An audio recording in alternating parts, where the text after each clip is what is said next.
What is going on, everybody? Welcome to the BizDad Podcast. I am, as always, your host, Adam Labar, and this is the show where we interview amazing dads who are entrepreneurs. Today, I am looking forward to having a conversation with Alex Pardo.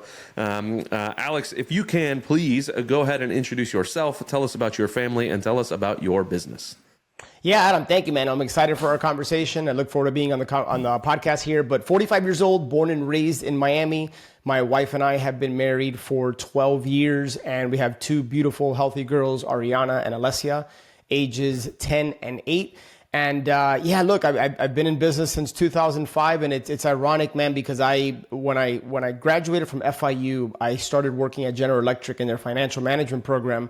And I'm not good at a whole lot of things, but I'm good at a few. And one of those is like reverse engineering, like what I want the design of my life to look like. And faith and family have always been the bedrock. Like that is what is most important in my life. And so I quickly realized working for somebody else wasn't really for me. So went backpacking around Europe, got into real estate late 2005 and started going about the business of designing it so that it could give me more time with my family so we could travel and impact other people. And so that is, I kind of share that, and that's probably the most modified, brief version of an intro that I've given. But I share that because that's what's most important to me. It's faith, family, and then business and money, and everything else follows after.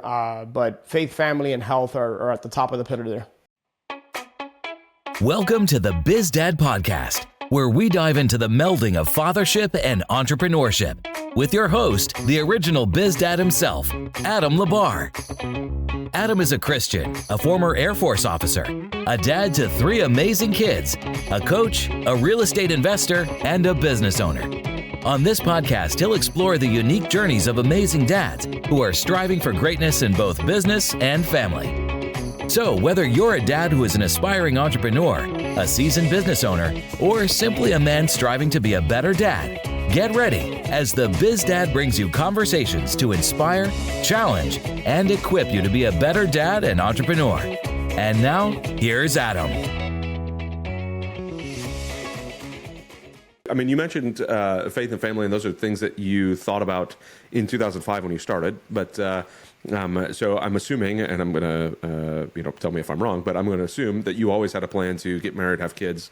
So you designed it that way before you even got married. What made you, when you got into business, what made you kind of go, hey, I'm going to design this now to prepare myself for that?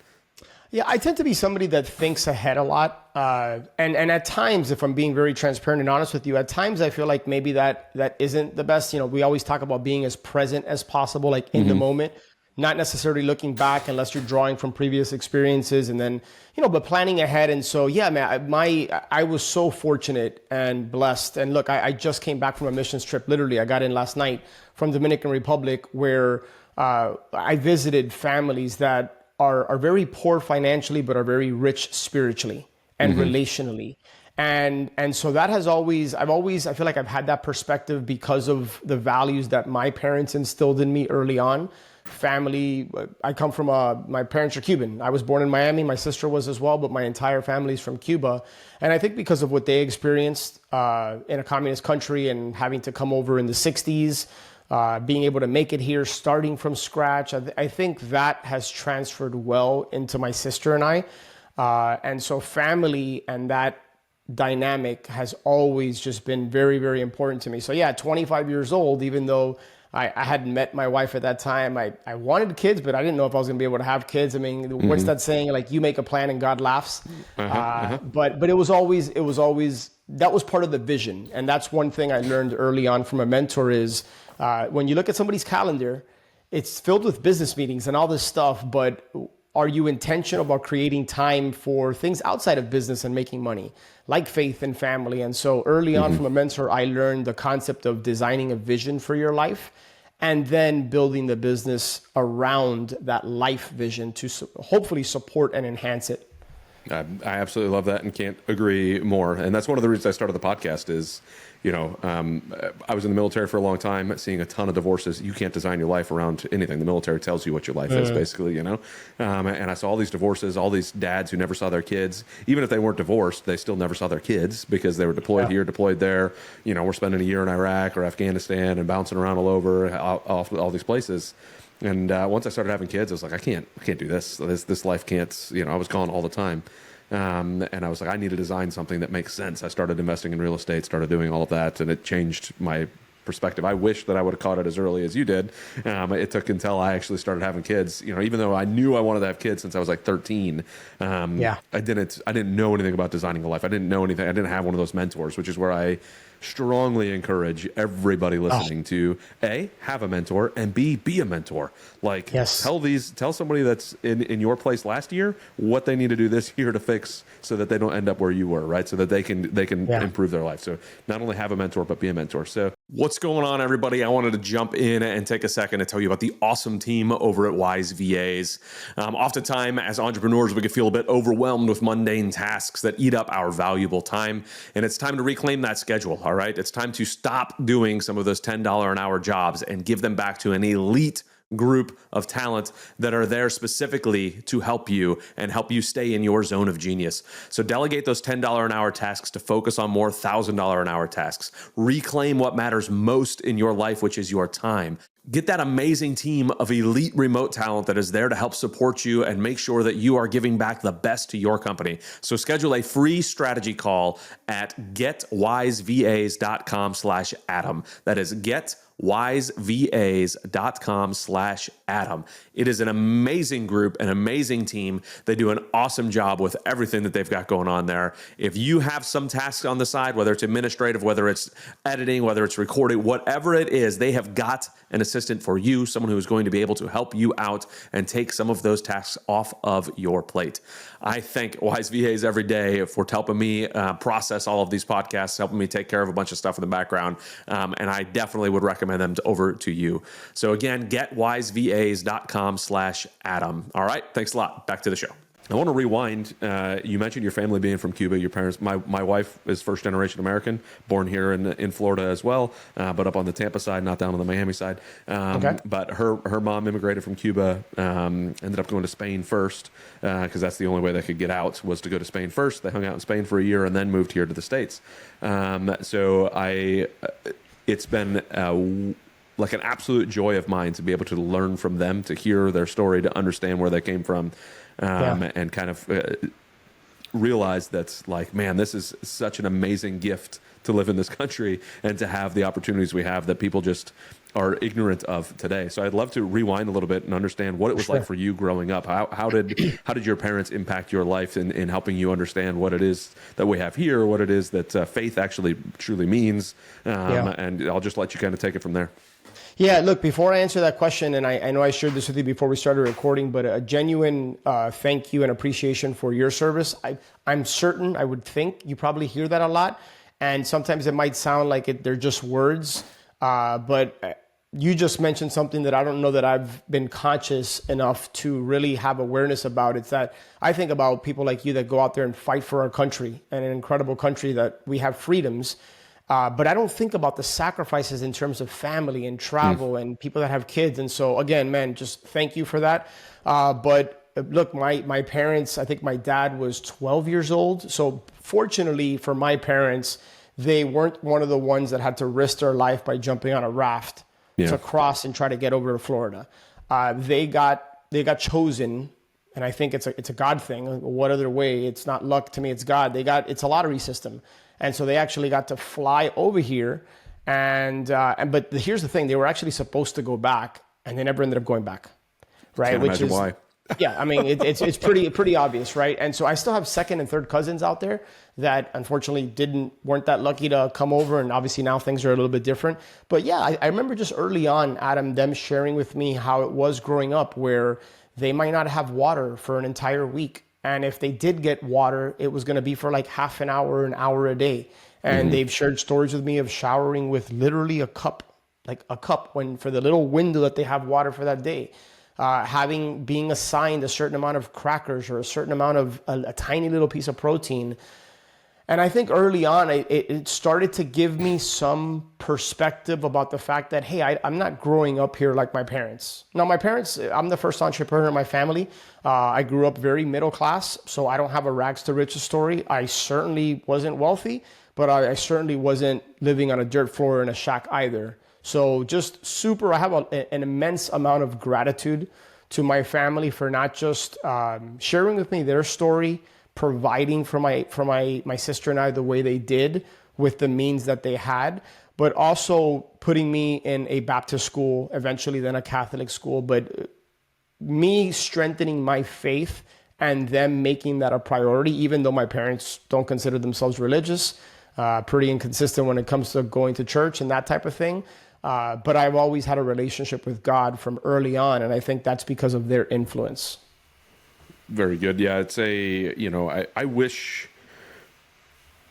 looking back, I would have known more about, it's not just let me go to church on Sunday, let me go to church on Wednesday, mom's bringing me, here we go. And would have, but of course, when you're young, you know everything anyways, right? So I didn't piece that together until much later in life.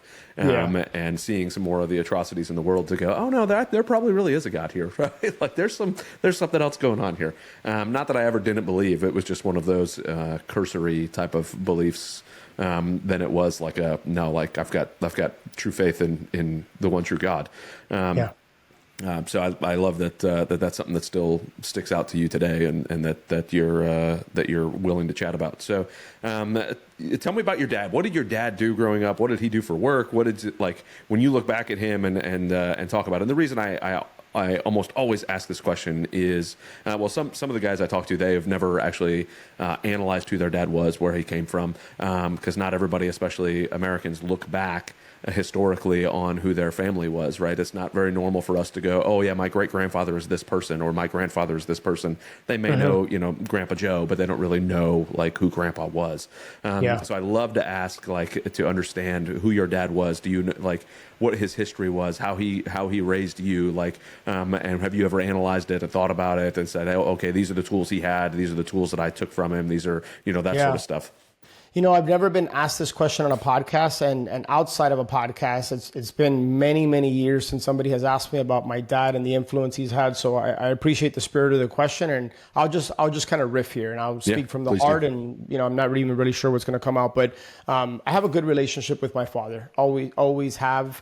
My father, his father, which obviously my grandfather, passed away when I think he was in his 50s. So he obviously had time with his father, but unfortunately he passed at a young age. I only got to meet him once, my grandfather, that is. And I think because of that, I ended up spending a lot of time with my father. He and I shared the common bond and connection that my father played college baseball. I played 1 year of college baseball. And so, man, I have the fondest of memories of just spending Saturdays the entire day at the baseball park. He was my coach. And so every year I grew up my whole life. I played sports, and baseball was my main sport. And so we spent a lot of time together. I remember him teaching me how to swing, how to pitch, how to catch. And I literally, there's a park that's probably 25 minute ride from where I live today that I specifically remember the part of the field where he taught me how to pitch and catch. And so that leads me to believe that I have great memories of my father. He was the district manager of a pharmacy. It was called a company called Fedco, which I think they went bankrupt many, many, many years ago. It was kind of like the equivalent of Eckerd back in the day. I don't know if you guys had Eckerd where you are in Florida, but kind of like the Eckerd competitor.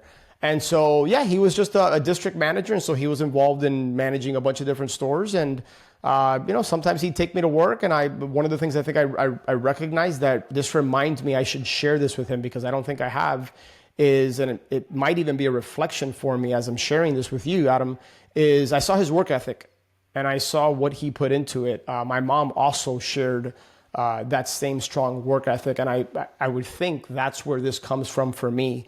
The ambition that I have, the desire that I have to not just grow a business, but grow personally, grow as the best father I can be, the best husband I can be. I have to think that came from my parents, because what's that saying, Adam? It's not what's taught, it's what's caught. Yeah. And that's one of the things my wife and I try to be as conscious as possible about. It's like our kids are always watching. And now that I'm sharing this, I was probably watching them, even when they weren't communicating with me. And I saw how they treated each other. And I saw how they went about life and their work ethic. And so, yeah, man, I have a great, to this day, in fact, he was the one that picked me up from the airport yesterday. We have we're both very competitive. So at times we can butt some heads, but nothing out of the norm, man. I have a lot of respect for my father. He's taught me a lot throughout the years, as my mother has. And man, sometimes I just feel like I have no reason that I could ever complain. And I do my best to be very conscious of not complaining or making excuses, because I'm very much somebody who looks inward in terms of accountability and responsibility for whatever I have or don't have, or for whatever happens to me. That also came from my parents, but they did so much for me that what could I possibly ever complain about? Yeah. You know, they put a roof over my head, food in my stomach. I'm super healthy. They instilled the right values in me. I mean, I could never repay them. And I think the one thing that's coming out for me selfishly as I'm sharing this is that I need to just share that with them more. That's probably an area that I'm failing in. Yeah, it's a, you know, and until we start thinking about it and reflect on it, everybody goes through life doing their thing. So thinking about it, reflecting on it, looking at them and understanding. And as I'm hearing you say that and talk about your parents, I'm thinking to myself, man, you said that your parents taught you kind of like basically taking it on yourself. Anything that's out there, anything that's happened, it's basically on you, which I greatly appreciate. And I'm venturing to guess, just reflecting on my wife's family, is a lot of that comes from the fact that they're like, nobody's there for you. Like, they came from Cuba, nobody was there for them. They had to figure it out themselves. Like, they know what it's like when the government's looking out for you. Like, they're not. They're not. I promise. But here in this country, we have a habit of going, oh well, the government will take care of me if I fail miserably, and it's like. No, like, you take care of your daggum self. Like, stand up for yourself, do something, make it happen.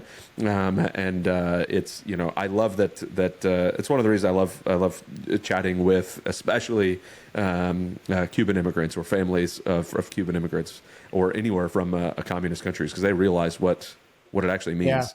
Yeah. I think one thing is you can't take things for granted. Yes. You can never take anything for granted. I think when you grow up in a communist country where they basically tell you what you can and can't do, not basically, that's exactly how it works. And then you experience freedom, you're like, you now have that juxtaposition. Like, you know dark from light. And so I think that just shapes how you think and how you operate in this world. Unfortunately, and maybe it's a conversation for a different day, unfortunately, I think the Cubans nowadays that come to the States, they are very much programmed to want the handout, which is very unlike the mentality that my parents grew up with when they were kids and they had to come. So, yeah. Yeah, you're definitely not wrong. It's funny. I've got a shirt on today that says "Enjoy Capitalism," and it's one of those things that's the farther and farther we get away from true capitalism, the worse and worse things end up for us here. And I would love to just live in a capitalist country where, you know, we look at business from a Darwin perspective. Only the strong survive, and if you're able to make and adapt and overcome, then the business works. If it doesn't, then it doesn't. Like, that's right. Okay, and that's just the way it goes. But anyways, I don't want to go off too long of a tangent on that one. But no, I tell your parents from me sincerely, thank you for instilling those types of values. I love being able to hear it. Too many times, I shouldn't say too many times, oftentimes I hear a lot on this podcast that they're not getting great values from their family and they had to figure that out on their own. So I love being able to see how the values can travel down and only increase as we continue to build on them. The goal being, your parents' ceiling is now your floor. Your ceiling is now your kid's floor, and just keep that growing and rising. Yeah. And not go the 3 generations, shirt sleeves to shirt sleeves conversation that a lot of people have. And Adam, man, to piggyback on something you just said, you used the phrase "travel down." For those listening to the podcast or maybe watching this, think about the impact not only that your parents had on you, but that you're going to have on your children, and then go a step beyond. Like the impact that you have on your children, what that's going to have when they have kids, God willing, if they want kids, right? And so we're shaped by our past and our upbringing. And I realize that, man, I'm flawed in many ways, right? Like I certainly don't have everything figured out. I mean, I make mistakes like anybody else. And sometimes I catch myself and I'm like, it can be a small little moment that I have with my daughter, and that could impact her positively or negatively in the future, right? There's big T's and little T's. And what I mean by that are there's big trauma and there's little traumas. And so I think fortunately I'm more aware of making sure that however I'm shaping them is going to be for the positive more times than not, right? If I lose patience or I raise my voice or something like that, I'm now thinking, okay, well, what meaning does she draw from that? Or how does that impact them? I don't know that my parents had that level of awareness when they were raising me, but I think now because of me immersing myself into personal development and having conversations with men like you about this type of stuff, it's brought a certain level of awareness that I think has made me a better father. Although, again, full transparency, it's not like I have everything figured out. Far from that. None of us do. None of us do. And it's one of those things you don't know how bad you screwed up until probably your kids have kids, and then you're like, "Oh, I shouldn't have done that," because now I see me in that screw up that just happened. You know, but, exactly right. I think that's, as you were saying, that the big T's and little T's, and I think that's similarly to like you're juggling all the balls. Drop the rubber ones, not the glass ones. Let's not have any of the big T traumas with our kids. The little T traumas we could work through, but let's do everything we can to not have any of the big T traumas. You know, amen. And what else can you do as long as you're aware of where they're at? And that's where I love having this podcast, is to hear people talk about how they look at different things in their life and how they look at how they prevent those big T traumas, or how they, maybe they had some of those big T traumas and they're like, how do I make sure that I'm not passing that on to my kids? So, I think that's the best we can do, is say, hey, again, let's make my ceiling your floor, which would be, make sure you don't have to suffer any of the things that I suffered. You're going to suffer something, but let's let it not be the same. If we do the same mistake over and over again, it's a problem. 100%. And the Bible talks about us, our children's children, and passing it on, and making sure that our children's children are taken care of. So, and one thing I want to jump on that you had said also is if our children or our children's children want to have children. And I'm like, man, hopefully I'm doing a job of saying having kids is the most amazing thing you could possibly ever do in your life. It's the only thing that is going to last. Your business is not going to last. Your money is not going to last, but your kids will last. And your money may last if you've done a good job with your kids, and your kids' kids. Let them, but it's their money at that point, not your money. So if I'm dead and gone, it's their money now. So hopefully I've taught them enough to have that go. And that, man, if you can have 15 kids, have 15 kids, as long as, you're not relying on them to take care of them. I wasn't sure if we were going to go here, but it's interesting. Someone recently asked me when we were in the Dominican Republic, and we did this trek up. It's the biggest mountain in the Caribbean. It's called Pico Duarte. It's 11,000 feet. So you have a lot of time out there in nature by yourself. You also have intimate moments with people where you're having conversations and you're going deep. And one of the guys asked me, would you and your wife have an interest in having a third? My wife had 2 high-risk pregnancies. She had preeclampsia on the first, and so doctor advised, like, look, obviously you can do whatever you want. I don't recommend it. And so we said, God bless us with 2 healthy, beautiful girls. Like, we'll stop there. But I love a big family. There's something beautiful to me about having kids, and it hit me, man, because I have 2 girls. When I had to sign the release form to essentially tie my wife's tubes, or have the doctor do that, obviously, I was like, man, my last name ends here. And so it's about, like, they are a piece of me. They're a reflection of me. And so I need to show up and be the best version of myself that I can for them every day. Because, brother, as you know this, man, it sounds cliche, but right after this podcast, in the next 5 minutes, I don't know if I'm going to be here. Right? We assume we're going to wake up the next day, but we don't know. And so what have I left inside of my children? What have I left with them in terms of those morals and values, and helping them to get to know God and have a relationship with Him? Those are the things, experiences I have with them. That, I think, is what's most important for me, that I'm very aware of. Not necessarily leaving them a bunch of money, but teaching them, okay, how do you make that money? And then what do you do with it? And how do you impact others? And those are some of the things that I like to have conversations with them about, versus just like giving them handouts. And by the way, I wasn't suggesting that that's what you were saying. I know that's not what you're saying. No. But it's what I think it's what's most important. It's the experiences, right? And the conversations you have, the meaningful conversations you have, not necessarily just giving them something, a gift, a toy, those types of things. Yeah, and I tell my kids all the time, and I love being able to do it, is it goes right in line with that. So their birthdays are in December, my 2 boys. So we've got both birthdays and then Christmas and then New Year's and all of this. It's like, okay, well, what would you rather have this year for your birthday? Would you rather have gifts or an experience?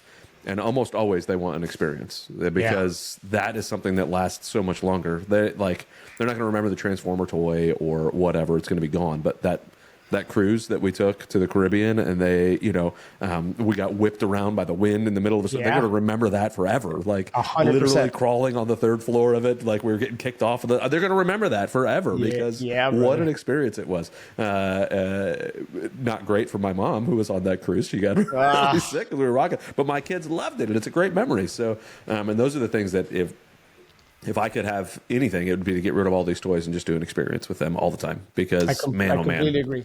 Man, something we used to do years ago that we've gotten away from, and this reminds me, is whenever my kids would get a gift, they'd have to give one of their current gifts and give it to somebody else, right? And so, but yeah, to your point, man, it's about those are the lasting memories, not the 15th or 150th toy they get on Christmas or whatever. And so, man, I think anytime we can, as fathers, anytime that we can put our children in a position to serve and help and give and contribute, those are the types of things that I really start to shape their future and leave in them so that it's this ripple effect, right? If you instill that in them early to serve and give and help and create an impact and think about others, things that unfortunately I don't think a lot of parents are conscious enough to teach their kids. They're just kind of like, they're the leaf in the wind, like just they're parenting, they're doing the best they can. But I think that's why I have appreciation for you and a podcast like this, because we can have conversations like this. And brother, like I've always had the mentality of, being a podcast host myself, if I can impact or inspire one person, think about the ripple effect that could have on their family, on their community, and so on. And so I appreciate, you having these conversations and taking the time and energy to host this podcast. Thank you. I appreciate it. Yeah, I love doing it. So it's well worth it. I need some more viewership, but other than that, I love doing it. We all do, right? Yeah. I don't know. For some reason, people don't like to talk about being a better dad. I mean, come on, bring it on. Be a better dad. So I want to kind of go into, you'd mentioned that you're the first entrepreneur in your family, right? So that's something that you had experience in. So how did you get to the point of becoming an entrepreneur? What made you, you talked a little bit about it, like seeing that you wanted to plan that out. But how did you choose real estate? How did you jump into, doing podcasts? Like how did all that get into your brain? Yeah, look, when I was at FIU and I graduated a double major, finance and MIS, which is management information systems, I started interviewing with big companies like IBM and Johnson & Johnson, Procter & Gamble, ended up getting a job with GE, and it was a rotational program. It's called the FMP, the Financial Management Program, which is basically their training grounds for the future CFOs and CEOs of the different GE businesses. Well, 3 months into that job, I quickly realized this isn't what I want. I've been able to reverse engineer things pretty well. And so I remember looking at my boss and her boss all the way up to what this position was essentially grooming us to be, the future CFOs. And I'm like, I don't want that job. I don't want the 70, 80-hour work weeks and clocking in, clocking out, all the politics that come in corporate America. So I finished that 2-year rotational program. And when I went backpacking around Europe, which we ended up doing, I think it was 53 cities in 22 countries in 3.5 months. On a $7,000 budget, by the way, which was insane. Like we were roughing it, backpacking the whole nine. It was on the train, which is called the Eurorail, where I started to read books like Think and Grow Rich and Rich Dad, like a lot of the commons that I'm sure you've probably heard from every entrepreneur out there. And that was the catalyst for me to say, hey, when I moved back to Miami, which by the way, Adam, 25 years old, moving back into my parents' house was not the way I wrote it up. Yeah, I would imagine. Yeah. I had some drive and some motivation. I said, I'm going to plant my flag in real estate. And it's so interesting to me that when you declare something internally, I think God starts to open up certain doors for you. Well, less than a couple of weeks later, I went into an internet cafe in Ibiza, and a friend of mine was inviting me to a boot camp. It was called Marketing for Real Estate Deals. Only problem was it was $997, which at that time might as well have been $997,000. I didn't have it, but I also knew that I didn't want to go work for somebody. And I've always been a ready, fire, aim. Like, in other words, I don't feel like I have to have all the answers before I take an action. I have enough faith And not necessarily faith in me, although I believe in myself, but faith that God is going to just point me in the right direction. Like, man, take the first step. Like, get uncomfortable, figure it out. And so I went to this boot camp, and then 2 months later ended up doing my first real estate deal, which was $44,000. I ended up splitting that with a partner. And so I basically made half my salary on one real estate deal. And Awesome. for me, that was like, okay, I'm planting my flag on real estate. Specifically, I was in a niche called wholesaling. So we would find undervalued deals and then assign the contract for a profit. And yeah, man, 700 plus deals later, over a decade later, I've been unemployed basically. Yeah. Yeah. That's amazing. Yeah. I love that it's one of those burn the ships type of moments. You said, this is what I'm going to do. This is how it's going to go. And then there's no going back. And once you get that taste, off to the races. That's fantastic. So now, when you've been doing that for a little while. What other you've got your podcast. You're doing storage stuff. What is it now? Like, how did it go from wholesaling to where you're at now? Yeah, great question. 2017, after doing a lot of deals, I realized, I think the irony for me, Adam, is I got into real estate because I wanted to enjoy all the benefits that real estate can provide. Cash flow being one of them. And ultimately, like, go an extra layer deep. Like, why do people want cash flow? Why do people want to make more money? Well, it's because they want more freedom. They want to experience certain things, time freedom. But man, for me, I had built essentially a high paying job. I built a business that was very transactional. I started from zero every single month, and it was you eat what you kill type of thing. And it became a business of volume. We had to do a lot of deals. And as I started to grow the business, my overhead started to increase, my margins started to decrease. And I remember in 2017, I was on a cruise with my wife, and I had a team of, I think, 6 or 7 at that point. And man, it was just like putting out fires. I felt like I was a firefighter in my own business. And I told her, I said, something has to shift. So we started buying rentals. I got to 4 or 5 rental properties thinking that was going to be my path to quote unquote passive income. I quickly realized nothing passive about owning a bunch of single family rentals and being the landlord. And so I happened to be coaching somebody at the time that owned a storage facility. And again, I think because I was aware now of a different asset class, God put somebody else in my life who had been in the storage business for a long time. He and I had a conversation about storage. And man, I said in 2020 when COVID came, it was such a blessing in disguise because I had already been thinking about unwinding this beast of a business that was chewing up 40 to 45 grand a month in overhead. And when COVID came, I said, you want to know what? I think now's the time to pivot and to transition. And so over the next, 3 to 4 to 5 months, I ended up unwinding this business. And then later that year, a mentor of mine told me, he said, why don't you take some time to reflect and think about, like, what do you want? And then what's the path God wants for you? Some of the best advice I ever got, because I was wired to want to jump into the next business and not be thoughtful and intentional about what that was. And then later that year, December 2020, is when I said, hey, I'm gonna devote myself to the self-storage business. Love it. It's a business that it was just in alignment with what I was looking for. And I only got that clarity because I was thinking ahead about what I wanted. Back to the whole design the vision, then the business thing. And that's how I ultimately arrived on self-storage. It's funny. I got into real estate, because my wife told me that I should look at buying real estate. And I was a paycheck to paycheck guy. Smart. Yes, very smart. She saw, like, her parents, and then this goes back to why I ask about your parents as well, or everybody's parents, because we 9 times out of 10, whether we're thinking about it or not, we're going to run towards what our parents did, or we're going to run away from what our parents did.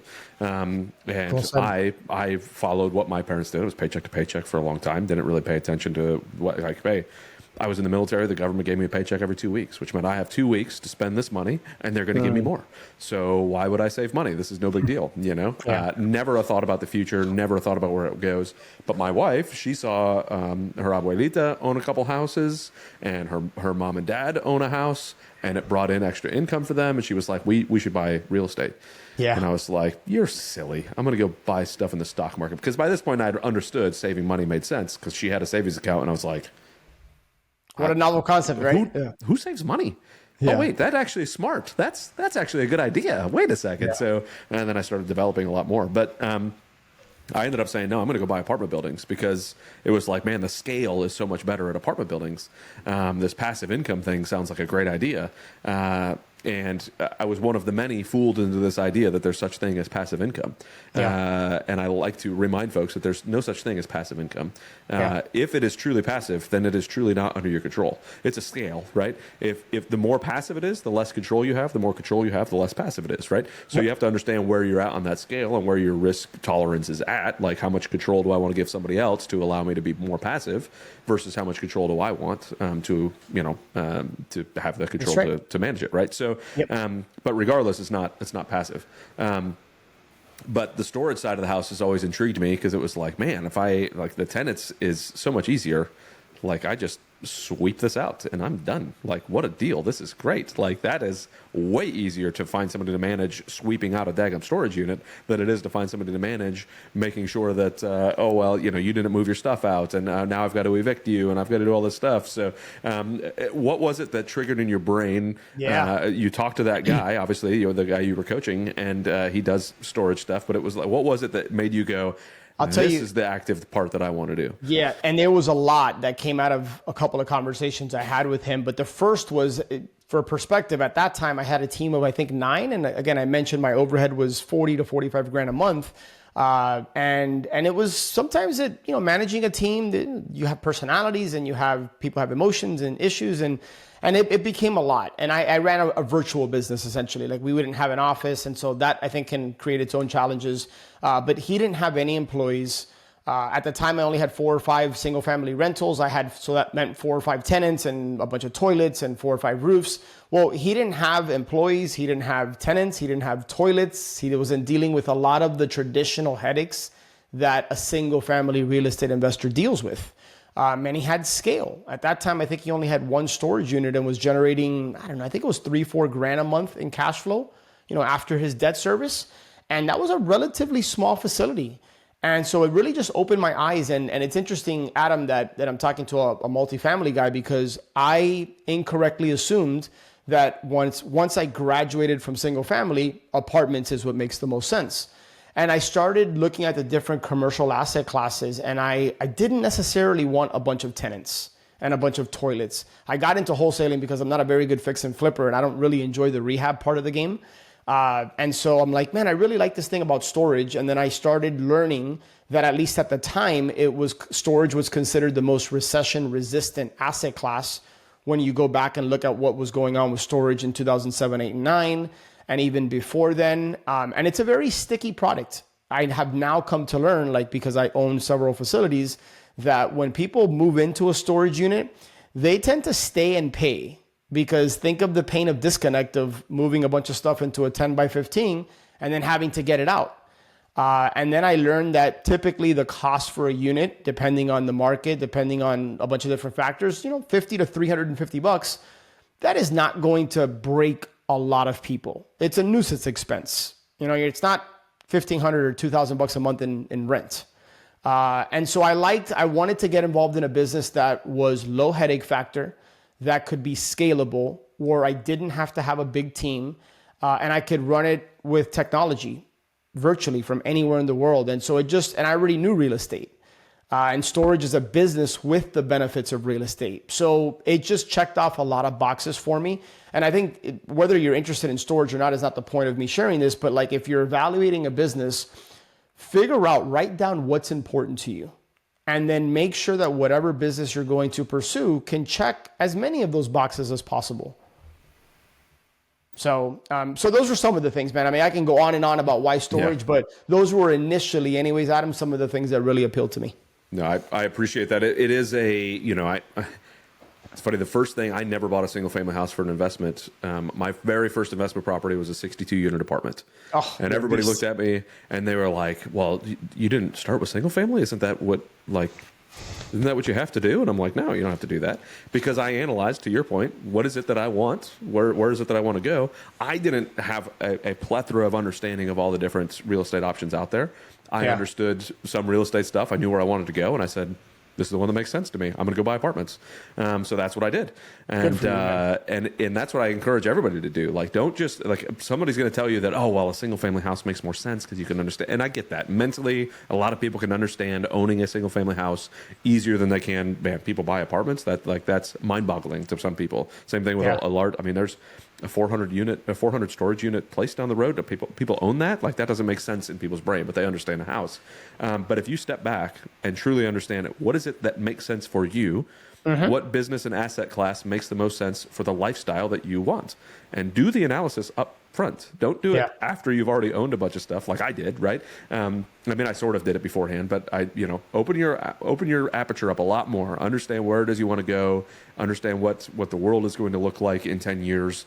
Understand what your family is going to look like in 10 years. Then go, okay, this is the path I think I want to be able to take. And that doesn't mean it's not going to change in 5 years or next year, but at least you're doing the due diligence of understanding where you're going. So I love that you're saying that, because it is same thing with parenting. Where do I want to go as a dad? Like, what is it that I want to see out of my kids in 10 years? What can I do now to make sure that in 10 years they're doing those things that I want them to see, or that I want to see out of them?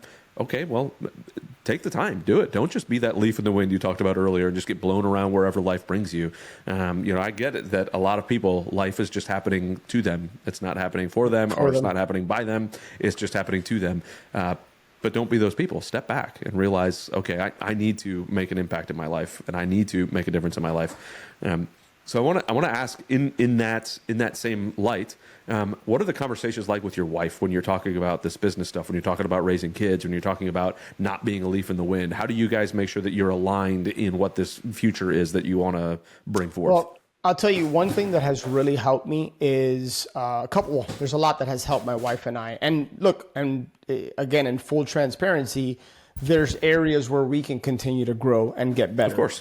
But I think it's, and this is going to sound like, thanks, Alex, you're breaking ground here. But keeping lines of communication open, I think if I would encourage everybody to carve out time on a weekly basis to talk about certain things. And that could be parenting, that could be finances, that could be about where do we want to go in the next 5 to 10 years? And we've been inconsistent as of late. And so one of the things I've always told myself, if I'm going to hop on a podcast, whether it's mine or somebody else's, like, just be genuine and authentic, right? And so I want to share that there's been a level of inconsistency there with us. And when we've been consistent with him, Adam, it's really helped us. Yeah. Right. And just carving out intentional time to talk about certain things, whether it's, hey, let's review our budget, or, hey, we do something called the preloaded year, which I learned from a gentleman named Dan Martell. And the preloaded year is basically, it's a calendar of 365 days of the year. And so now we look at that November, December, and we say, hey, what travel do we want to do? We have my daughter's cheerleading, or we have this dance thing. And so plan out. So now you have 1-page visual representation of what you want your year to look like in terms of important moments or events or things you want to attend. And so I think just making sure that you're on the same page with where you're at and where you want to go, I think has been extremely helpful. Also bringing her with me to certain events, like we did Tony Robbins' Date with Destiny in 2019, right before COVID came. And that was a game changer for us, because the more that you can be aligned with your wife, not just from a faith perspective, but how do we want to parent, what's important to us, the more you can be aligned, the better, right? And so I think those are some of the things I think, as I think about our conversation so far, Adam, for me anyways, the thread that has connected all of our different talking points has been clarity and intentionality. And I think if you can get with your wife and just make sure that you have clarity about where you're at, where you want to go, and then operate with a certain level of intentionality, it can only help. Yeah, one of the things I say maybe too much on this podcast is when there are problems in the relationship, and they always say like the number one cause of divorce is like finances and all that, and I tend to disagree with that statement. I think that the number one cause of the divorce is the lack of communication in that financial area, or what your plans are, and lack of alignment in those. If you have the communication, you can get yourself in alignment. But if nobody's talking about it, then the alignment will never happen, because one person is living their life, another person is living their life. You're not living a married life together. You're just living your own lives, and then what do you know? There's conflict and the gears mesh, and then all of a sudden you need to replace the gears, and you're like, how about we just get a divorce instead? Well, no, if you started the communication a long time ago and not worry about it. So do the work up front so that you don't have to do the work later. It's similar to a plumbing problem in your house. If you have a leak, don't just patch the leak, fix the problem. Like Right. fix the problem before it turns into a big one. So And by the way, to your point, whenever we try to patch the problem or put a Band-Aid on, it ends up making the problem worse later on down the road. So just don't kick the can down the road. Like figure out what the root cause is and attack it then. Don't wait for it to grow into a bigger thing. Yeah, absolutely. And again, that goes with the clarity and intentionality you talked about. And I'm going to double down on the date with destiny with your spouse. Did you do it? Oh yeah, we did it in 2020, right at the beginning of COVID. And we did it. They started doing the virtual one, right? Because it was either 2020 or 2021. I don't remember which year it was that we did it. But I think ours was November of 2019 when we did it in West Palm Beach. Yeah. So it was probably November of 2020, then roughly somewhere around there. I remember it being a little chilly, even in North Carolina, where we went, because we met at a friend's house, and there was a group of couples that did it all together, and amazing. It was amazing. So there was like 8 couples in there, and like you got super tight with that couple, and you got super tight with your wife, because you're working on things that you didn't even know you had to work on before, you didn't even think about before, and the fact that this alignment is going in such a, I strongly encourage folks to go to date with destiny with their spouse, because it is a phenomenal event. So now that you guys are in alignment, you guys understand where you want to go, you guys are raising these 2 beautiful daughters. What sort of conversations do you have around, like, what do we want to do with our kids? What kind of life do we want our kids to lead when they're adults? How do we implement that now to help them understand where they're going? And what sort of intentionality do you guys have behind that to make sure that you're setting your daughters up for the right lifestyle that they should be? Yeah, look, we're pretty intentional. Again, back to what I shared, I think at the beginning of our conversation, it starts with faith for us. Mm-hmm. And so for me, I think if you're a person of faith anyways, I'm going to speak to a Christian right now. And if that's not you, then that's perfectly fine. You can, obviously tune this out or take whatever may serve you. I believe that the job of a father, one of the main gifts I can give my girls is to get them to have a relationship with God. Mm-hmm. And so we're very intentional about prayer before meals, and just making sure that we're always expressing that gratitude. Again, going back to the conversation of not taking things for granted, probably something I got from my parents because of their upbringing in Cuba. So also giving and contributing. And so my daughter was inspired about 1.5 years ago. At the time, she was 8, about to turn 9, I think it was. Yeah, she was 8 years old. She started a little bracelet business. And I use the word business very loosely, but she essentially makes bracelets with rubber bands. And it was her wanting to do that so that she now donates 100% of the money to the Children's Hospital here. Nice. In fact, today, Adam, and I think you'll appreciate this, we had a conversation because she wanted to buy, they were having like a donut sale at school. And I can give her the $2. No problem, right? But I said, hey, baby, why don't you grab some of the money that you have? And she goes, oh, but then I don't have it. If I give the $2 and I buy it, then I don't have the $2. I'm like, yeah, that's the way it works, right? You want the donut? Why don't you buy the donut? And we started talking about, because she's like, I go, why don't you sell some bracelets? And she goes, remember, I'm donating all of it. And so now we're having conversations about okay, well, do you want to make this a business or is this a nonprofit? And so just those conversations, to the degree that you can have that with a 10-year-old, I think it proves to me that we're doing something right in terms of, faith, giving, thinking about others, and not just thinking about yourself, the golden rule of life. We have conversations about that pretty frequently. It's a thing in our household to put them down, my wife and I together. We always read, I shouldn't say always, we often read the devotional for the day, which is Jesus Calling. Mm-hmm. And it's interesting because when we're tired and we just want to put them to bed and go to bed ourselves, she will bring it up hey, we didn't do Jesus Calling. And so, man, that gives me a little jolt of energy. We're doing something right. Yeah. But we're not messing them up too bad, right? Yeah. And there's areas that we can improve, of course, because we've never arrived. At least that's my mentality. Mm-hmm. And so we're very intentional about faith, giving, contribution, how we treat others, how we show up. I don't know if that answers your question, but those are the main things that come to mind. And then obviously, because I'm an entrepreneur, I think like my daughter wants to own a chain of dance studios, and she talks about that now. Yeah. My other one talks about wanting to be a YouTuber because that's what kids want to do these days. It's 2025. Yeah. 100%. And they see their dad, host a podcast and has a YouTube thing. And so I don't hear anything about being a doctor or a lawyer, like the old traditional stuff that I grew up with, Yeah, for sure. And it's, I think, again, it's one of those things that kids run towards or away from what their parents are doing. And if we're kind of showing them a different way, and that's one of the things I try to tell my kids, like, I don't need you to do real estate and run business and do all of that. I just need you to know that it's an option. That's right. Like what sort of things, like if you want to go be a doctor, I'm going to do everything I can to get you into the best school, to be the best doctor that 100%. You can be.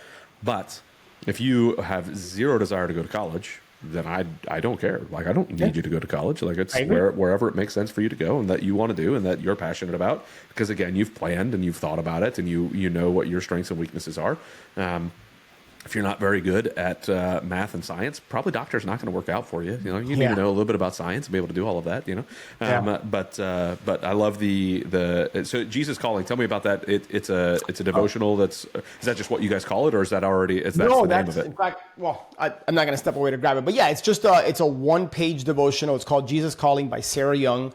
If you're a Christian, I could not recommend it enough, brother. I can tell you countless stories how you wake up one morning, you're feeling a certain way. Maybe you're in a season of life where you're going through something and you pick up that book, and more times than not, it's going to speak right at your particular situation.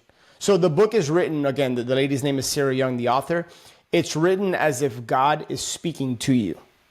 Okay. So it's not written as the author speaking to you. It's written through God's voice. And obviously it's inspired by the Bible and his teachings and the message. So man. So they see me in the morning, reading the devotional, oftentimes in the scripture and prayer, and I'd like to believe that has had an influence on them. And those are the types of ripple effects that I'm aware of that I want to just make sure that they walk away with. One of the things I recently started doing, inspired by a friend of mine, due to a similar conversation like the ones we're having now, is he goes, for every single day since my daughter was born, I've been praying for her future husband. Yes. And I was like, dude, like it just hit me right. And I'm like, why have I not been doing that? Why have I not been thinking ahead, not just for my life and my family's life, but their life? So that's something I recently started doing. And that just came on the back of a conversation, man. That's why I think, I have so much respect and admiration for content creators, especially when they're putting out like really good content that helps people, that actually helps people. And I'm hoping that this conversation will do that for at least one person listening, is because, man, that can be the catalyst for a lot of change. That can be that ripple effect I often refer to. Yeah, the business that I just bought, my new business partner in that, his wife said the same thing recently. Like, oh, we love praying for the future spouses of our kids, and my wife and I were like, what a great idea! Like, we should totally be doing that.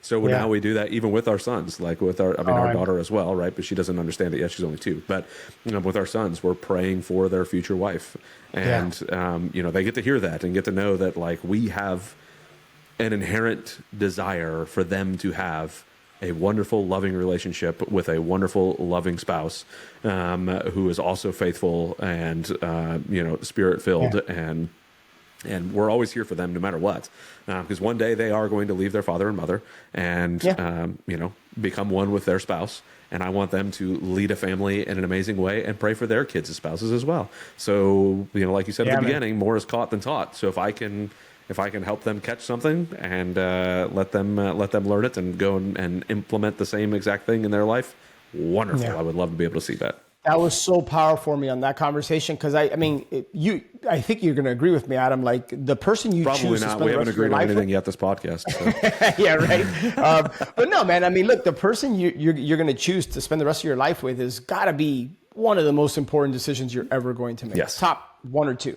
Right. And then if you're a Christian and believe in the power of prayer, think about that. I mean, think about your kid ending up with the wrong person and the ripple effect that has on them and their children and so on. And so when I heard that, it just made so much sense. And I kind of felt like an idiot for not having figured that out on my own.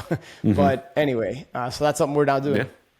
Yeah, so I'll say that and I've said it probably 100 times on this podcast, so I do agree with you, is that the number two most important decision you can make is who you marry. The number one is who you follow, and that's Jesus. And number two is who you marry. And that number two, they better be following Jesus as well, is what I strongly encourage folks to do. Agreed. So you're not unequally yoked. But it is one of those things that it will make or break your entire future, is the person that you're marrying. Ask all those people who've given up half of their wealth and are now living in an apartment instead of their house, and who only get to see their kids on the weekends. Ask them if marrying the right person makes a difference. Sometimes that's their own fault. Don't get me wrong. Sometimes they were the wrong person. That other person should not have married them. So don't let anybody think that I'm just saying it's one side. But man, oh man, like, it makes a huge difference who you marry. I wouldn't be having this podcast if I didn't have my wife, because I wouldn't have ever bought real estate. I would have never thought about the things that I'm thinking of. It would have never happened. So, absolutely.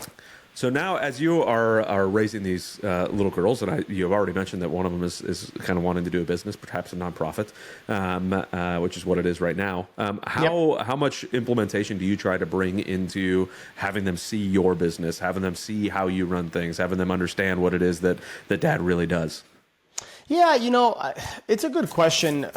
So they come home from school at 3:30, 4 o'clock, whatever it is, and oftentimes I'm on a podcast or I'm on a coaching call. I lead a community called Storage Wins, where I teach people how to buy their first storage facility. And sometimes, to your point, and you said this before we started recording, sometimes they walk in here. I don't try to filter them out. I bring them on and I put them on my lap, and I have my clients and the community see them. I've had them come on and do a podcast with me.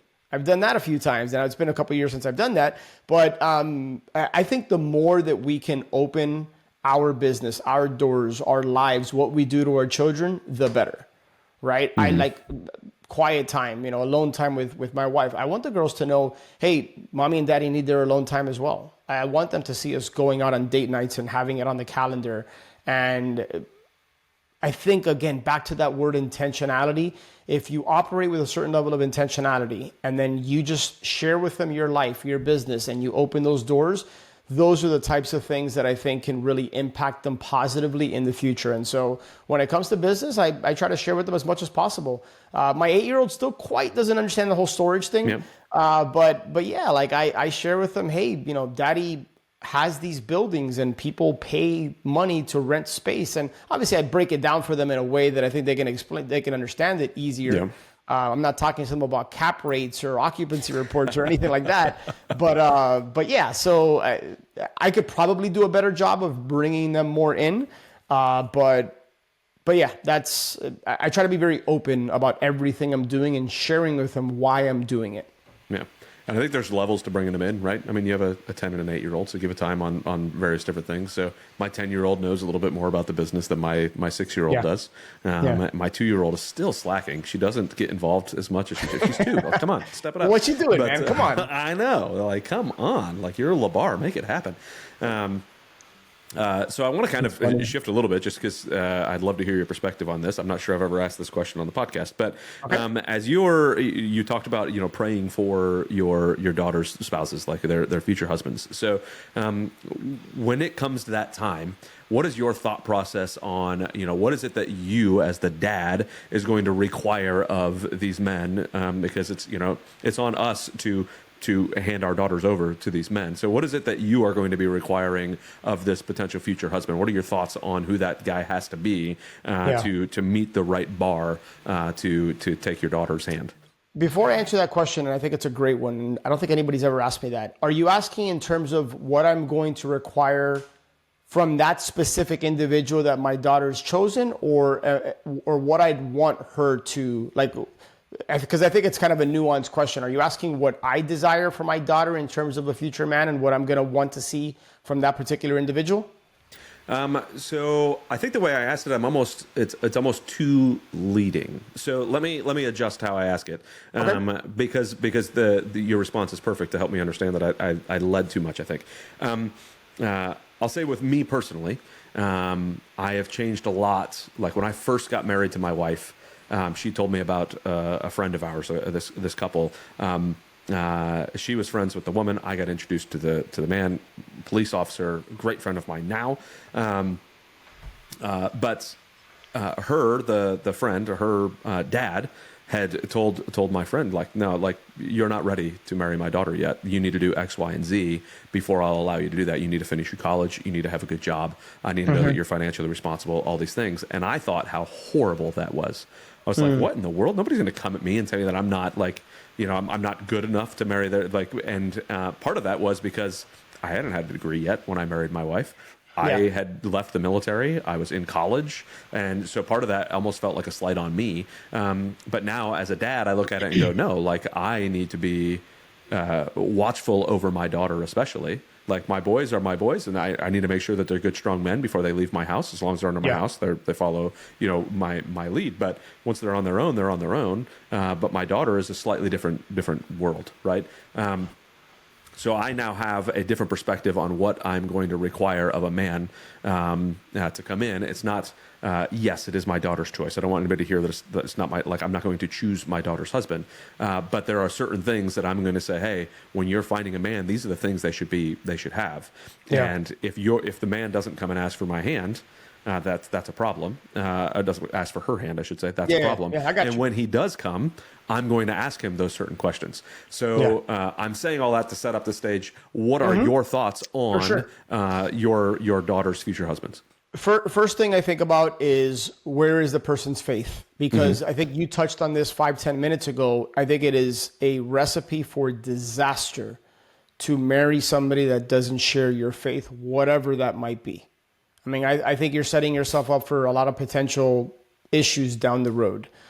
So where is that person's faith? Number two, how financially sound are they? And don't hear what I'm not saying. I'm not saying they need to be a millionaire. They need to be wealthy. They need to own a business. Are they financially sound? Are they going to be able to provide and protect, right? Is one of the immediate things I think about.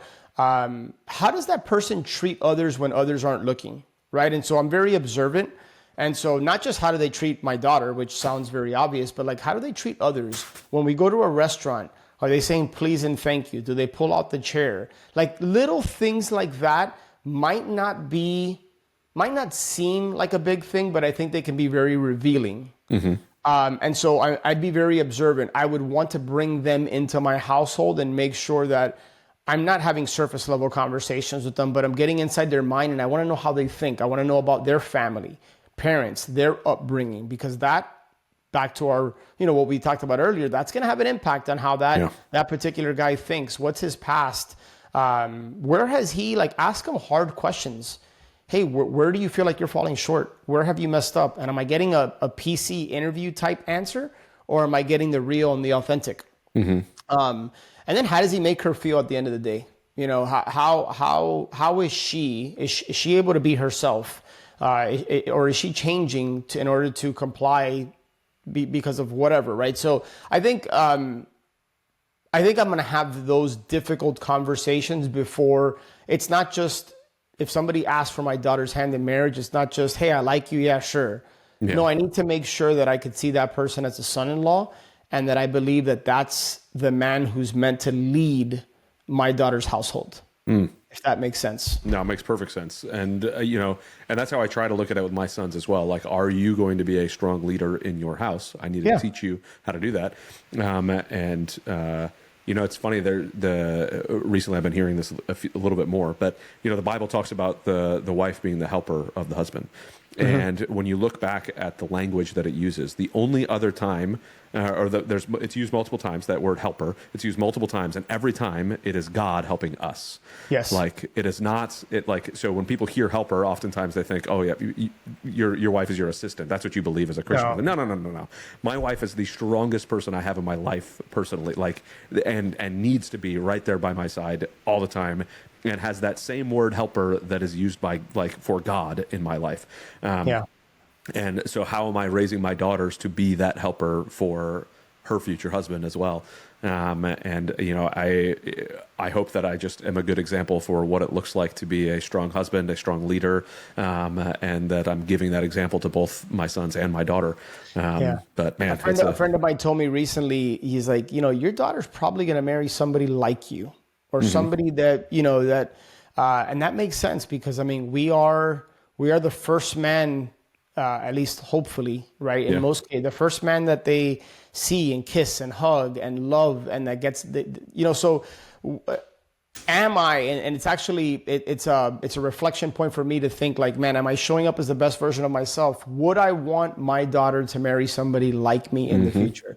And if the answer is not like absolutely, then you got some work to do, right? And there's areas of my life where I say, hey man, that's an area where I need to grow in for sure, because what if my daughter was marrying this aspect of me? And I never like to judge anybody on their worst day or their worst decision. But back to the whole accountability thing, your daughter will likely marry somebody like you. And so if you're not thrilled with that prospect, then you got work to do on yourself. For sure. And as you said that the first time, is your daughter's going to marry somebody like you. If anybody listening to that goes, ooh, that's uncomfortable. Well, then you definitely have some work to do, right? Yeah, like it's one of those things you better be thinking about it. Like, okay, because she's gonna find somebody like you. Oftentimes, there's that cliche, they marry their father, right? In that sense. So hopefully you're representing what it means to be a good one. So Adam, my daughter, and if you look this up on Instagram or Facebook, you'll see the picture. But about a week and a half, maybe 2 weeks ago, at least as frequent as possible, I like to do daddy-daughter dates. And so I was taking my daughter out for ice cream, just very simple, just to hang out with her type of thing. So we had a quick dinner and then ice cream. And I always open the door for my daughters. I do the same thing for my wife. And for the first time, I've done this many, many, many times. But for whatever reason, she just asked me, she's like, and she calls me Bobby, not Daddy, but Bobby, why do you open the door for me? And man, we had such a good conversation, and it led to, in the future, whenever you meet the person that you're meant to be with, filter through and ask yourself, do they do little things like that might seem very insignificant? And I told her it's because I love you and you matter to me and I want to take care of you. And it's a show of respect. And, we talked about chivalry and how chivalry isn't dead. And that's something that was done many, many, many years ago. But look, I've seen that from my parents. And so that's probably something I got from them. And so we had a fascinating conversation, and in her brain, she was like, why does he open the door for me? Because she probably doesn't see that very often. And I want whoever she is going to choose to do those little things like that. Pull out the chair at a restaurant or when you go out. If you're walking on the side of the road, she has asked me in the past, why do you always move mommy to the inside? Right? Instead of having my wife walking on the street or next to the street and I'm over here, I always move them to this side. And she's asking, why do you do that? Those are little things I hope she remembers in the future whenever she meets her person.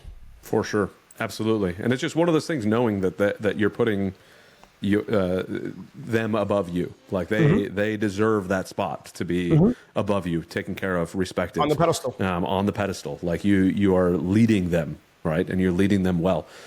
So I love it. I love that you're having those conversations with your daughters, and it's well needed. I hope that everybody's hearing this and doing the same. Like, if you're not doing it, I hope you're going to start, right? If you're listening to this and you're not doing that, jump on it. Let them know. Should be the example. Don't just, again, more is caught than taught. Don't get me wrong. Hopefully they're asking the question, but if they're not, like, say it when you do it, right? Hey, little lady, I'm going to put you over here because I want to make sure that, I'm protecting you from anything that's going on out here. And that way they hear it and they go, oh, well, man, even if they don't ask, let them know, fill in the gaps, let it happen. Yeah. By the way, I would add, even if they push back, like, oh, Daddy, I can protect myself, or whatever they might say. Because especially if they get a little bit older, and I have a 10-year-old now, so... but I'm going to maybe incorrectly assume that maybe at some point when she gets into her teens, I might get some pushback on some of these things. And that's okay in the future. I trust and have faith that she'll understand why. Yeah, for sure. And that I'll and I trust and have faith that I'll know how to respond to it when she does have the pushback. Very true. Because that's always a fear. It's like, oh, what if they say this? I don't know what I'm going to say to that. Like the other day, my church was having like one of those fall festival type things. Invite the community in. Have different events, different things going on. And this they were playing this game. I'm going to forget the name of it right now. But basically, you're like bouncing this ball inside of this like octagon looking thing, and if it hits your legs, the kid gets out. I don't remember what it's called, but Gaga ball. There we go. Anyways, there's this girl in there, not one of our church members by any means, but my son she gets knocked out, and my son was like, "Okay, you're out," and then she called him an effing dick, and I was like, "What in the world?" I wasn't there, so I didn't hear it, but he heard it and was like, "What?" And somebody else heard it and was like, "Did you just say that to a kid?" You know, and we had to sit there, and my wife and I were talking about it, and we were like, what, how should he respond? I don't even know how to tell him how to respond. And he was, because my wife asked him, like, what did you say? And he was like, nothing. What else am I, like, what am I going to say? Like, it is what it is. And I was like, well, I think that's a good response for him to have, to understand, because I've tried to tell him, like, you're going to hear all sorts of terrible things in the world. Those terrible things don't have to hurt you. Yeah. They don't. Things are going to come in your ears. That doesn't mean they have to enter your heart. Just move on from it and like, let it go. Now, if those things start to enter your heart and then they start to exit your mouth, then we're going to have some issues. But they can enter your ears. They don't have to enter your heart. And so I love that he responded that way. But it led to a question for my wife and I, like, how should we have him respond? How would I want to respond? How, what does that do? I still don't necessarily know the answer, other than I think you did the right thing, bud. Like, just let it go. It doesn't have to, turn into a fight. It doesn't have to turn into anything. Just, my initial thought was, let that person know, especially for young ladies, is, man, that tells me a lot about the ugliness of your heart right now. And I hope that being here, you can overcome that. But that's more than I can expect a 10-year-old to jump on. But But look, I mean, to your point, sometimes my daughters have told me things that they've heard from friends or classmates. And I always like to use those, even though I might not necessarily know how I want them to respond. I take it as an opportunity, big picture, to have them understand that if you go to a beach, you're going to get sand on you or you're going to get wet. And what I mean by that is the influence, the people around you, your circle can make or break you in many ways. And so make sure that, similarly to how we talked about the number 2 most important thing you can do is choose your spouse. I like to make sure my daughters know, choose your friends wisely. Yes. Who are you going to let into your circle?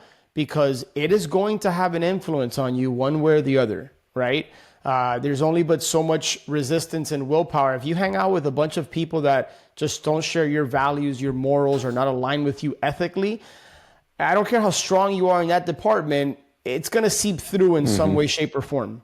And so oftentimes I don't know, I don't have the right answer. I don't know how to respond, but I'll try to zoom out and use it as a teaching moment or a learning lesson. For sure. And that's all we can do. Even if we make the mistake, use it as a teaching moment, a learning lesson for the kiddos. Like, let them understand that we're all faulty and, all have fallen short.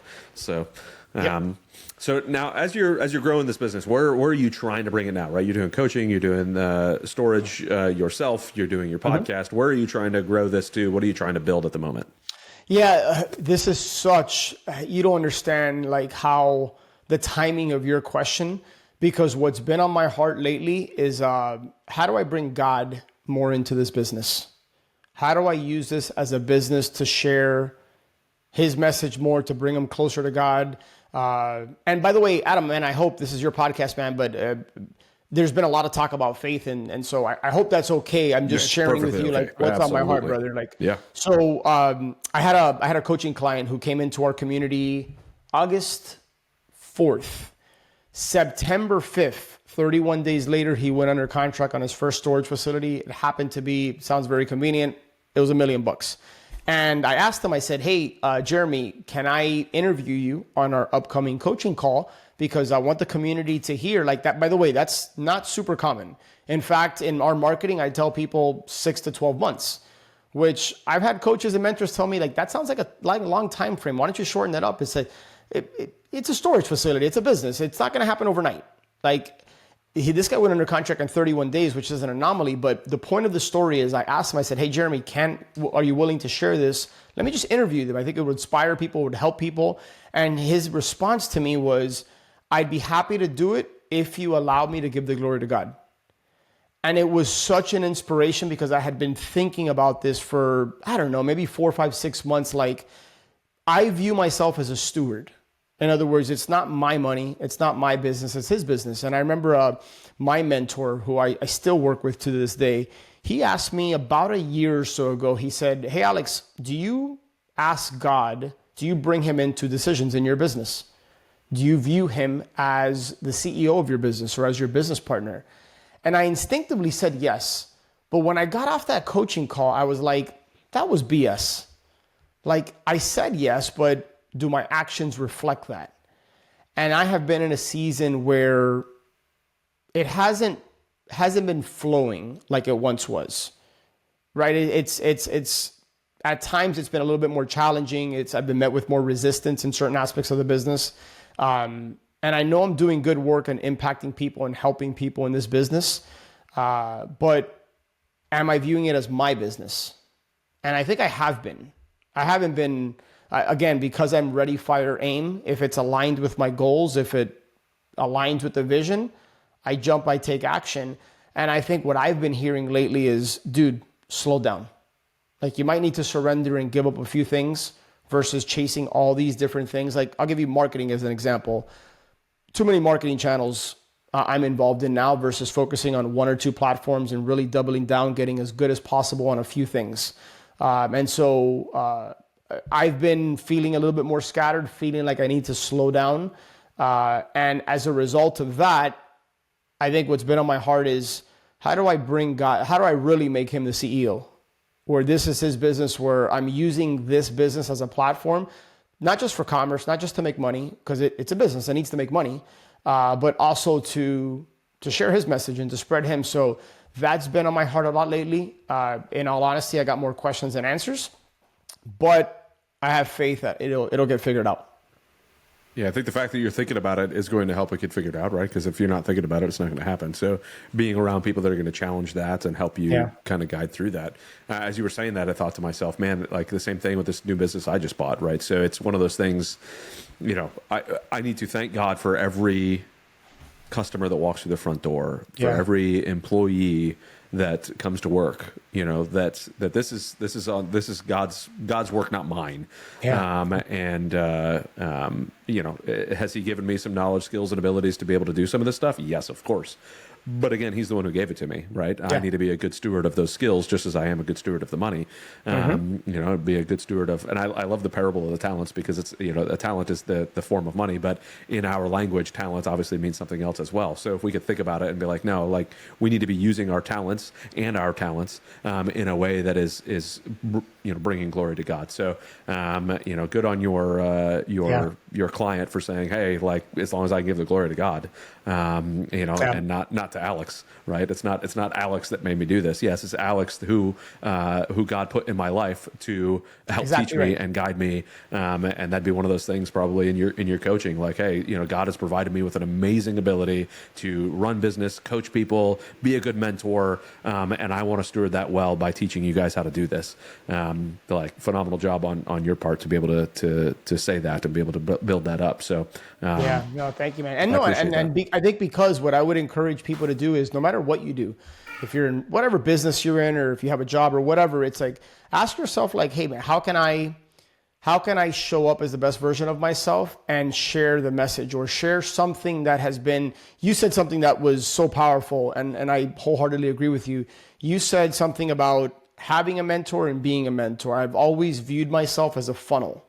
And what I mean by that is, like, when good information comes in, make sure that the funnel's wide enough on the other end where you're sharing it with as many people as possible. And whether that be your faith, whether it be anything you learn in business, it's so important that you have one hand up to somebody and one hand down, bringing them up. And I've been much more vocal and open about my faith on my podcast, on coaching calls. I just need to find the lane, and I don't know that I've figured that out yet. I've even thought, like, there's other storage coaches out there, people that teach people about the storage business. What if mine was a little bit niched more down, and what if it was a storage business for Christians? Not necessarily that you had to be a Christian to be a part of it, but so those are some of the thoughts and ideas I have, but just going more narrow and truly viewing it and operating it as if it's his business and I'm the partner. the cool thing about God is, we tithe. Tithing has been something that changes my life. And how cool is it to think that like God lets you keep 90%? He's just asking for a minimum of 10%. Yeah. Super powerful. I mean, that has changed my life. And so that's probably another conversation. But yeah, man, those are some of the things that have been really bouncing around in my head and have been placed on my heart as of late. Do you know a guy named Eric Cabral? I don't. So he is I'm in a group called GoBundance. It's a group of entrepreneurs who men trying to build better lives for themselves across all platforms. But he's in there, and he recently readjusted his marketing, thinking the same thing. Like he recently kind of came back to Christ and to being a Christian, and he was like, man, I want to help. So he helps build marketing and do all of these different things. It helps different podcasts get launched and all this stuff, right? So, but he recently adjusted his thought process. Like, it's not only for Christians, but man, does he want to narrow in on really helping Christians build their brand. And he changed. It was like be your brand, but now it's like be your brand to glorify God. So how can we build our brands in there? So it might be a good connection for you, and I can That'd try be great, to make man. that happen. I'd love to take you up on that if you don't mind. Yeah, of course. But he was interviewed on the podcast as well. It came out a few weeks ago. So if you want to listen to him, you can check that out as well. But and anybody listening, of course, reach back and listen to him. But man, it has been fantastic chatting with you, Alex. I've really enjoyed this conversation, where it's kind of gone. Is there anything that you wanted to hit that maybe we haven't, or anything that's popped up in your brain that you wanted to go back to? No, man, look, number one, I want to thank you again for your service, first and foremost. Number two, for the invitation to come onto your platform and just share with people. I'm hoping that you feel it's been a worthy conversation that can impact and have that ripple effect we talked about. Look, I think that the final thing I'll share with people listening and watching is give yourself some grace. Chances are you are doing the best you can, and understand that, to your point, Adam, we're going to fall short in certain areas. And we're going to fail, and we're going to mess up, make mistakes. And I think it's important that your children, if you're somebody listening to this, that you have children, that you want children in the future, share that with them, that, hey, I'm also broken. Like, I'm also messed up in some ways. But I think your heart and how you operate really means a lot. I think the motive you have behind something.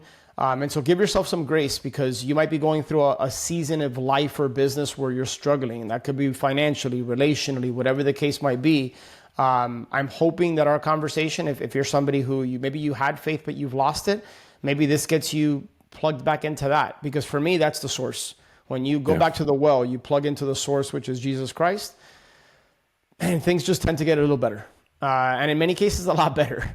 Yeah. And if, by the way, if you're somebody who doesn't share that faith, then leave that and take what resonates with you. But like with every podcast, I think speed of implementation is really important. Like, what one thought or idea or concept or framework can you take from this conversation and apply it to your current life, business, whatever you might be dealing with? If you could just take one little thing and then be conscious and aware moving forward of working on that, I think the compound effect 365 days from now can be massive. Yeah. Completely agree. And I want to go back to you had said, have some grace in yourself. And I want everybody to imagine whatever your first job was, whatever your first, or even your current job, did you immediately know all of the things, or did somebody have to coach and teach you and guide you and learn how to do it? The same thing goes with anything else in life. You're going to get more tools from other people, having conversations, how to be a better father, how to be a better business owner, how to be a better husband. So be okay with taking those and going, man, I've never learned that before. I want to implement that. Have the humility to go, I know that's something I need to be able to do, and realize that, hey, nobody's taught you that yet. It's okay. Have grace in yourself and go, hey, nobody's taught me that yet, but somebody did now. So now I have a responsibility to implement it. Now I have to go, because if you taught your employee to do X, Y, or Z and they keep failing at it over and over again, it's time to fire that employee. So if you've learned something now and you're taking it, and Alex has taught you something, and you listen to it and go, that sounds like a great idea that I'm never going to do it. Okay, well, that's a problem with you then, right? Take the tool, do something with it, make a difference. And I will jump on, you said if you're not a Christian, you're something else, I'm going to say, hey, have a conversation with me, come to me, Christianity is the way to go. Following Christ is the way to go. If you're following something Amen. else, you're following a mistake. But I would love to have conversations with anybody who would be willing to do that and wants to do that. So, Alex, thank you so very much for jumping on. I greatly appreciate you spending some time here. I love what you're doing with your daughters and how you're raising them, and how you're running business, and your heart to follow where Christ is bringing you, and doing it side by side with your wife. So, thank you for being a good inspiration for everybody listening. I greatly appreciate it. Thank you, everybody who is listening. I thank you. Without you guys, what would I be doing here other than stealing everybody else's good information, which I enjoy doing, but I want to give it to everybody else listening as well. So thank you for listening. Thank you, Alex, for jumping on. As always, if you thought that there was some value in this, share it with somebody, which I know there was a ton of value. I've got probably 5 pages of notes, so I know that somebody else has got some as well. Share it with somebody that you think is going to get some help from it. Thank you, Alex. Thank you for everybody for listening, and we'll see everybody on the next show. Thank you. Thank you so much for listening to the BizDad Podcast. We hope you found some value in your time here with us, and we look forward to bringing you the next episode. If you've enjoyed today's show, please subscribe and share so you and your friends won't miss our upcoming episodes.